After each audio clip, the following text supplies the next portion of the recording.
Our story today dates back to the summer of 2009. A true case where the entire family was murdered on a fateful day with only one survivor, Brenda Lin.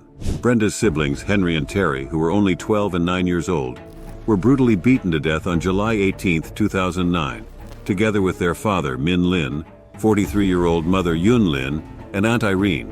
What took place behind the scenes of the happy family that led to these brutal murders? Stick till the end of the video to find out. After moving to Australia from China, Min Lin and Yun Lily Lin met and fell in love.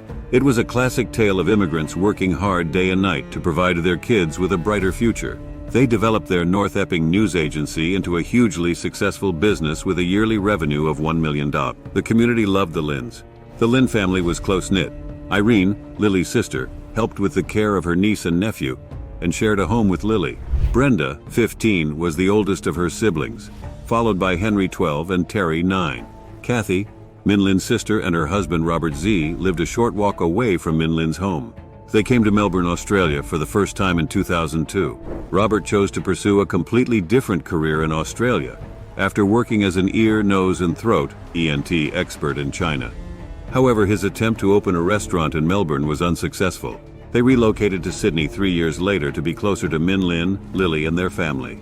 Kathy was a part-time employee of Min Lin's news agency. On the evening of July 18, 2009, the entire family was hit to death. This was the moment when everything changed for the Lin family. Brenda, a 15-year-old who had been abroad for school, was the sole surviving member of the family. Robert and his wife Kathy found the bodies first, and they immediately called the police. Even before paramedics came, there were too many bloodstains on the walls, and no sign of life to give hope that anyone was still alive. Soon after, the police arrived on the scene, collected evidence, bloodied footprints among other things, and noted every detail, including the fact that the house was completely broken down, but that neither windows nor door locks were broken, nor was there any sign of a forced entry. The fact that Brenda Lin's room was perfectly undisturbed, with not a single pillow out of position, and that there were no traces of a break-in or theft were all signals that something was off from the beginning. It didn't take long to realize that the murderer was close to the family and must have known that Brenda wasn't at home. The detectives concluded that the murder weapon was a hammer, even though it was not found at the site based on the horrifying wounds. However, some of the victims also showed symptoms of hypoxia, as though they had been choked in their sleep before being beaten to death. Also, there was proof that the two young boys tried to escape their killer, but had been tracked down, caught, and silenced for good with multiple brutal strikes. The killer's extreme brutality and cruelty toward this family shocked and horrified many of the cops, many of whom had never seen a scene like this before. Nevertheless, they did their duty and soon discovered that the marks came from an Asics sneaker in size 9.5. Coincidentally, the very same size Robert Z wore. Now he was the main suspect.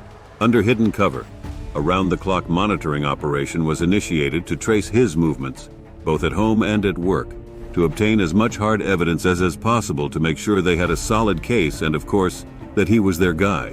Ultimately, Robert Z had no history, was a well-rounded member of society, and had taken on the role of Brenda Lin's legal guardian following the passing of her parents. But every hint from the months of inquiry that went on previously indicated that Robert was the main suspect, especially after their early surveillance had shown him emptying and disposing of the Asics sneaker box. Regretfully, he destroyed the evidence by flushing the pieces down the toilet.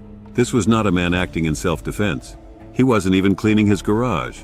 The investigators managed to secure a search warrant before Z erased all evidence of his involvement in this horrible incident. The forensics team had to crawl around on all fours, shifting benches and furniture, but only after searching his garage thoroughly could they find the little faded blood mark that Z had not been able to fully remove. 4 out of the 5 victims' DNAs were positively identified by a test.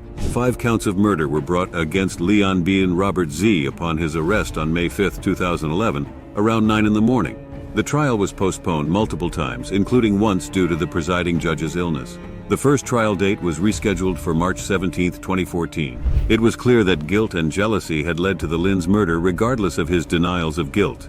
That was not, however, the drive behind his ruthless murder of 5 people, one of whom the prosecution informed the jury had been struck 18 times. It was actually to hide his sexual advances toward his niece Brenda Lin that Robert Z turned into a murderer, beating 5 people to death with a blunt object. When the trial finally came to an end on December 1, 2015, the jury's verdict remained unclear. June 2016 saw the beginning of the retrial, However, this time, Brenda Lin's testimony revealed how Robert Z had abused her more violently during the time she moved in with him and his wife following their deaths, going beyond unwanted and improper touching during their time together. Even though the evidence of this ultimate betrayal and his real drive for killing was overwhelming, the final juror did not change their mind and returned a unanimous guilty verdict.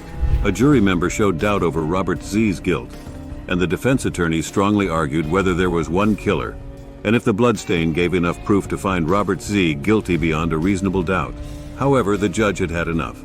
On February 13, 2017, after accepting the 11-1 guilty verdict, Justice Fullerton sentenced Leon bin Robert Z to 5 lifetime sentences, each to be served consecutively, meaning he would spend the rest of his days behind bars for his horrible acts. Judge Elizabeth Fullerton referred to the killings as a single incident of brutal and calculated murderous violence, and a course of offense that can only be described as heinous in the extreme when she handed down the sentence. For Brenda Lin, who tragically lost her mother, father, 2 younger brothers, and an aunt in one terrible night, the sentencing was a little comfort.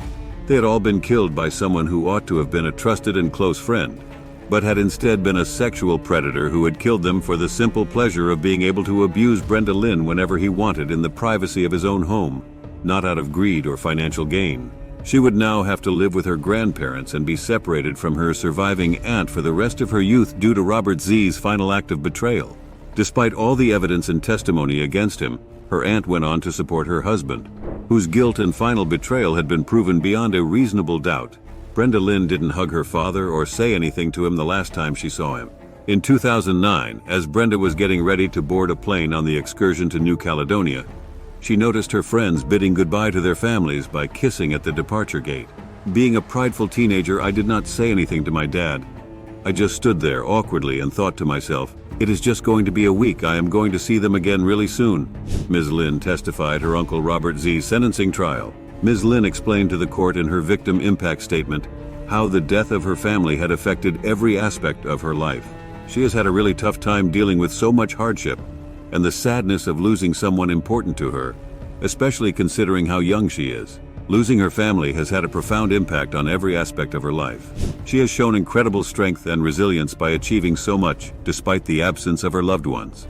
Completing her HSC, getting admitted to college, starting a part-time job, and learning to drive are all significant accomplishments.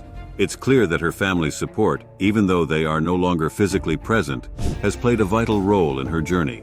She also talked about how she had trouble falling asleep at night, but when she did, she would sometimes wake up in a state of joy after seeing her family, only to wake up again with the heartbreaking realization that it was all a dream. If you like this video, stay tuned for more true crime stories like this by subscribing to our channel. Thanks for watching.